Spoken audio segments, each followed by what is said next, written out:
शिकायत करने लगे, मैया ओ मैया। मैया ने कहा भाई क्या हुआ? बोले जो तुम्हारा कान्हा है ना वो मेरे यहाँ माखन चोरी किया है। अब कन्हैया को लगा बार बार महाराज कि अगर बार बार अकेले जाऊंगा तो पकड़ा जाऊंगा और मैया का डंडा मैं खूब खाऊंगा। तो सारे ग्वाल वाले सबको बुलाए और कन्हैया ने कहा कि देखो माखन अगर तुम्हें खाना है तो मेरे साथ चोरी करने जाना होगा। ग्वाल वालों ने कहा कन्हैया मैं तैयार हूँ। तो कहा हमारी एक समिति है, समिति का नाम क्या है? माखन चोर शिक्षा समिति। बोले यहाँ पे केवल माखन चोरी करने का ही शिक्षा दिया जाता है। सारे ग्वाल वाले तैयार हो गए। अब जितने ग्वाल वाले सब मिलकर जाते माखन चोरी करने। पहले भगवान पहुंचते थे, पीछे से जितने ग्वाल वाले सब पहुंच जाता। अब माखन चोरी होने लगी महाराज। अब एक जन कोई पकड़ाई नहीं, कोई एक पकड़ाए तो उसकी शिकायत हो। एक दिन भगवान के पास कन्हैया के पास आकर एक छोटा सा ग्वाल बाल ने कहा कि अरे कन्हैया मेरी जो भाभी है ना वो आज बिल्कुल ताजी ताजी माखन पिलो के निकाल रही है। मतलब आज जो है दही को मत कर एकदम ताजा ताजा माखन निकला हुआ है, चलो चलकर चोरी करते हैं। तो उस भाभी का नाम क्या था? प्रभावती। तो भगवान की भी मुंह बोली भाभी थी, बड़ा सुंदर उनके साथ लगते प्रभावती भाभी कहते। अब इन्हें प्रभावती को भी पता चल गया महाराज कि भगवान मेरे यहाँ माखन चोरी करने के लिए कन्हैया आ रहे। तो प्रभावती ने क्या किया, एक मटके में माखन डाला और माखन को डालकर जो रस्सी होता है ना छाकड़ा, उसमें माखन का मटका रख दिया। और केवल मटका नहीं रखा, उसमें एक घंटी बांध दी और घंटी बांध कर क्या कहा कि सुनो रे घंटी, जब कन्हैया माखन चोरी करने आवे ना और जैसे माखन चोरी करने लगे तो टनाटन टनाटन टनाटन बज जाना और मैं उधर से आऊंगी और कन्हैया को पकड़ लूंगी। अब घंटी ने कहा भाई जिसकी लाठी उसकी भैंस। घंटी को किसने बांधा? प्रभावती ने। घंटी ने कहा कि ठीक है महाराज, अरे बिल्कुल आराम से आप जाओ, कन्हैया आएंगे चोरी करेंगे मैं पकड़ा दूंगा। अब इधर कन्हैया आए तो कन्हैया ने अकेले आज नहीं आया, जितने ग्वाल वाले हैं उनको साथ में लाए हैं कन्हैया। और जितने ग्वाल वाले साथ में लाए तो देखा क्या करी, ये तो लगता है दाल में काला है। बोले क्यों? बोले आज घर का दरवाजा खुला है, रोज बंद रहता है आज खुला है। कन्हैया अंदर गए, सारे ग्वाल वाल कहने लगे रे कान्हा देख देख माखन का मटका लटका पड़ा है। भगवान ने कहा लटका तो पड़ा है, चल चल कर उतारते हैं। तो भगवान उतारते कैसे थे? वहां तो सीढ़ी लगता नहीं था। तो सारे ग्वाल वाल एक दूसरे को पकड़ लेते थे और उसके ऊपर भगवान चढ़कर फिर उतारते थे। लेकिन जैसे ही भगवान सामने गए, कन्हैया सामने गया तो देखा क्या कि अरे ये जो मटका है इसमें तो घंटी लटका पड़ा है। भगवान तुरंत समझ गए। कन्हैया ने कहा अरे रुक जा रुक जा। बोले क्यों? अरे रुक जा इसलिए रुक जा क्योंकि ये जो घंटी लटकी पड़ी है ना, कहीं मैं माखन चोरी करूंगा, ये घंटी टनाटन बोल दी तो आज जो रंगे हाथ पकड़े जाना है। तो सारे ग्वाल वाल ने कहा महाराज ये जो रंगे हाथ पकड़े जाओगे तो उसका उपाय क्या है? एक बार नया जोड़ा जुड़ा के प्रेम से बोलेंगे राधे राधे राधे। तो भगवान ने कहा कि रुक जा, थोड़ा मुझे इस घंटी से बात करने दे।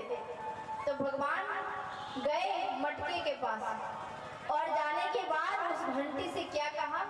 कन्हैया ने कहा सुनो रे घंटी। घंटी ने कहा बोलो प्रभु। बोले कि जब तक मैं चोरी न कर लूं तब तक बजियो मत। क्या कहा कि जब तक मैं चोरी न कर लूं तब तक बजियो मत। अब घंटी ने कहा प्रभु आप दुनिया के मालिक और हम कौन है? बोले दुनिया के अंदर आने वाले, इसका मतलब मेरे मालिक हुए। कहा कि कोई बात नहीं, आप तो आराम से चोरी करो, मैं बिल्कुल नहीं बजूंगा। अब भगवान उतारे माखन का मटका और उतारने के बाद जितना भी माखन था, जितने ग्वाल बाल हैं सबको एक एक करके पवा रहे हैं महाराज, अपने हाथों से पवा रहे हैं। और जब अपने हाथों से माखन पवा रहे हैं तब तक एक छोटा सा गोपाल आया और जब छोटा सा ग्वाल बाल आया तो उसने क्या कहा? अरे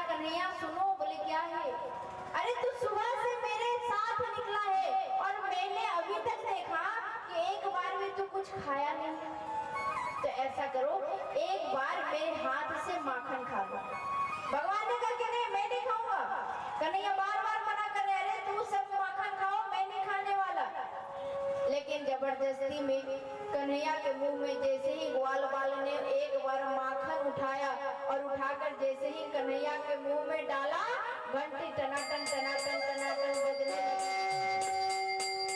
अब जैसे ही घंटी टनाटन टनाटन बजी कि जितने ग्वाल बाल थे सब 9 2 11 हो गए। अब बच गए कन्हैया। और पहले का आंगन कितना बड़ा होता था। अब लगे भगवान भागने, उधर से प्रभावती जो अंदर छिपी पड़ी थी निकली बाहर और कहा क्यों रे कन्हैया, कहाँ भागे जा रहे हो, पकड़ी यार। कन्हैया ने कहा मैं कहाँ भागा जा रहा हूँ, अरे मैं तो घूम रहा हूँ तुम्हारे घर के आंगनों में। प्रभावती ने कहा अच्छा कन्हैया, आज तुम तो पकड़ा गया, रखो हाथ। बोले कैसे? बोले देख तुम्हारे हाथ में माखन लगी हुई है। कन्हैया ने कहा बड़ा सुंदर से, कहा देखो भाभी मैं कोई माखन चोरी नहीं किया। जब मैं यहाँ से जा रहा था तो तेरे माखन के मटके में बड़े बड़े चींटी चढ़ रहे थे और चींटी चढ़कर माखन खाते फिर उतर जाते, फिर जाते फिर माखन खाते फिर उतर जाते और लग गई चींटों की लाइन। तो मैंने सोचा कि अगर ऐसे ही चींटे खाते रहेंगे तो तेरा माखन हो जाएगा खत्म, इसीलिए मैं अंदर आया और आकर चींटे चुनने लगा। तो कहा चुनने लगे तो? बोले मेरे हाथ में माखन लग गया। तो ये बताओ रे कान्हा तुम्हारे मुंह में कैसे लगा? तो कन्हैया ने कहा अरे मेरे मुंह में ऐसे लगा क्योंकि ये जो वृंदावन की मक्खियां है ना, वो राधा जी की कौन है? सखियां है। ये वृंदावन की मक्खियां कोई साधारण नहीं है, राधा जी की सखियां है।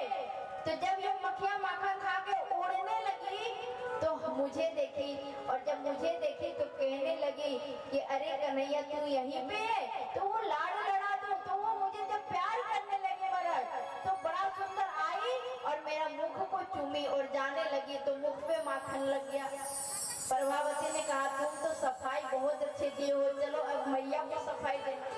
हाथ पकड़ कर ले जाने लगी प्रभावती। कन्हैया ने कहा अरे भाभी रुक जा रुक जा। बोले क्या हुआ? बोला थोड़ा घंटी से भी हिसाब किताब कर लूं। भगवान गए घंटी के पास और कहने लगे क्यों रे घंटी? बोले क्या हुआ? अरे तुझे तो मैंने कहा था ना कि जब तक चोरी ना कर लो तब तक तू बचना मत, ये बीच में तुम धोखेबाजी क्यों नहीं की? घंटी ने कहा प्रभु इसमें मेरी कोई गलती नहीं है, आपने क्या कहा था कि जब तक चोरी ना कर लो तब तक मत बचना। आप याद करो आप जब तक चोरी किए मैं बचा। बोले जब तक आपने चोरी किया मैं बचा गया। बोले नहीं तो बीच में क्यों बची? घंटी ने कहा प्रभु ये मैं नहीं कह रही हूँ, ये वेद ग्रंथ शास्त्र कहता है कि जब गोविंद का भोग लगे तो घंटी का बजना जरूरी है महाराज। अरे आपका भोग लग रहा था मैं चुपचाप रहती। भगवान ने कह दिया यही तो गड़बड़ हो गई। अरे भाई इसी में तो मैं आज पकड़ा गया और आज पकड़ा गया इसका मतलब है आज मैया से जरूर डंडा खाऊंगा। अब लगे वहां से हाथ पकड़ी है प्रभावती और लगे जाने लगी है और जैसे ही जाने लगी तो जो छोटा सा देवर था उसका वो कन्हैया को बचाने के लिए पीछे पीछे। और तभी क्या हुआ कि नई नवेली दुल्हन थी और उत्तर प्रदेश साइड आप चले जाओ, राजस्थान साइड चले जाओ तो जो नई बहू रानी होती है ना उनकी घूंघट पूरा लंबी होती है। नई बहू थी तो सामने से देखा एक बुजुर्ग आ रहे हैं तो उसने झट से घूंघट को निकाला और पूरा मुंह ढक लिया महाराज। और जैसे ही मुंह ढका कन्हैया को लगा महाराज अभी नहीं बचा तो कभी नहीं बचा। उसने कहा बड़ा प्रेम से अरे भाभी सुनो। बोले क्या है? बोले ये जो तूने हाथ मेरा पकड़ रखा है ना वो हाथ बड़ा दर्द दे रहा है तो मैं क्या करूं? बोले कुछ मत करो मैं कहीं नहीं जाऊंगा, बस एक हाथ छोड़ दो दूसरा पकड़ लो। प्रभावती बेचारी तैयार हो गई क्योंकि कान्हा बिल्कुल 3 साल के हैं। अब जैसे ही प्रभावती ने हाथ छोड़ा और दूसरा पकड़ना चाहा तो जो पीछे उसका देवर था उसका हाथ भगवान पकड़ा दिए और खुद भागे हैं नंद भवन की ओर। अब यहाँ से जबरदस्ती पकड़ कर ले गई, दरवाजा खटखटाया, मैया ओ मैया दरवाजा तो खोलो। मैया ने दरवाजा खोला, देखा, बोले क्या हल्ला हो रहा है? प्रभावती ने कहा मैया आज तेरे कन्हैया ने माखन चोरी करी। अरे माखन चोरी करी? मेरे कन्हैया कहाँ है? तो मैया ये मैं पकड़ कर लाई हूँ रंगे हाथ। मैया ने कहा बावरी है गई है क्या? पहले तो घूंघट हटाओ और देख तुम्हारे हाथ में किस का के हाथ है। अब प्रभावती ने जैसे ही घूंघट हटाया तो देखा अपने ही देवर को पकड़ कर ले आए। कहा क्यों रे छोड़ा, तू कहाँ से आया? कहा भाभी आधे रास्ते से जबरदस्ती ला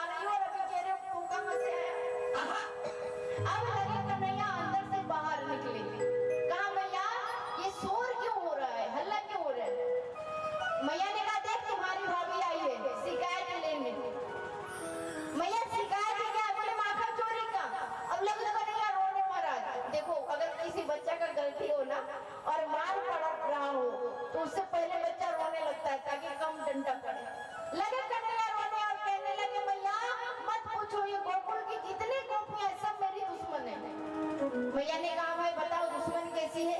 तो मैया एक बात तुम बताओ, मेरे नंद बाबा के यहाँ गैया की कमी है क्या? 33 लाख गैया है, और ये 33 लाख गैया में बताओ मेरे यहाँ दूध माखन का कमी होगा क्या? मैया ने कहा नहीं।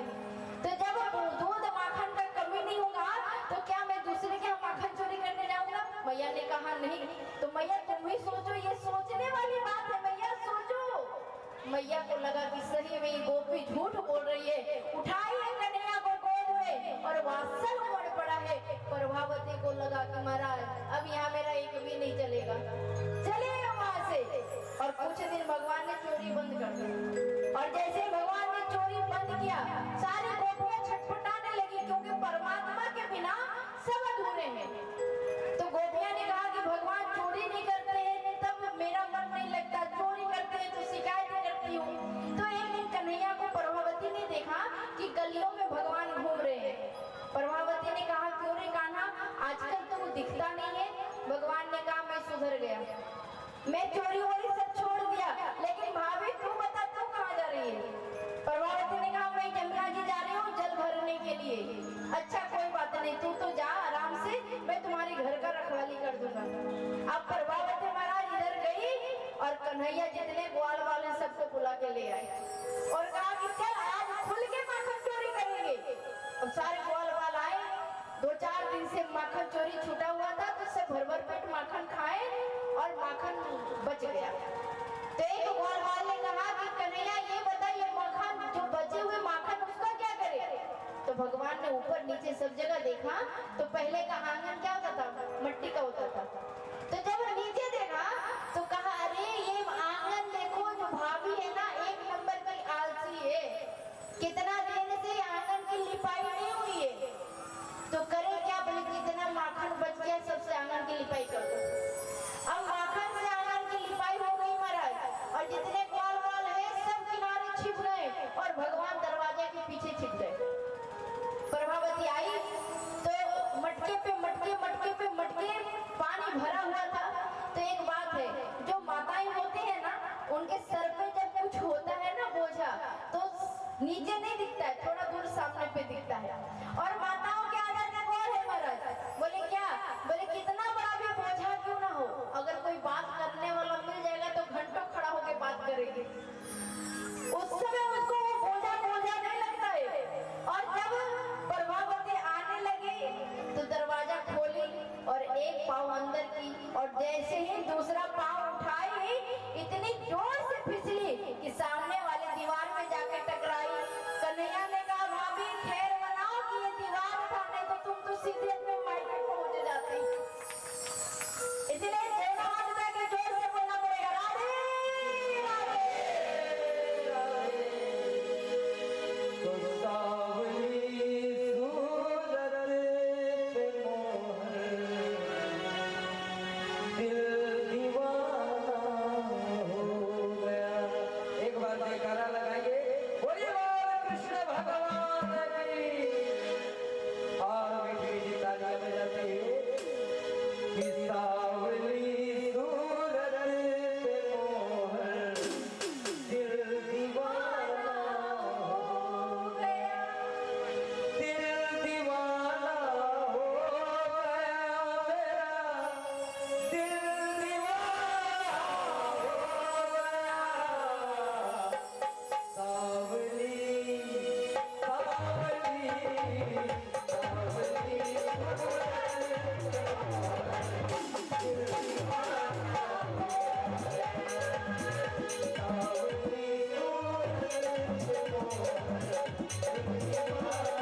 Bye.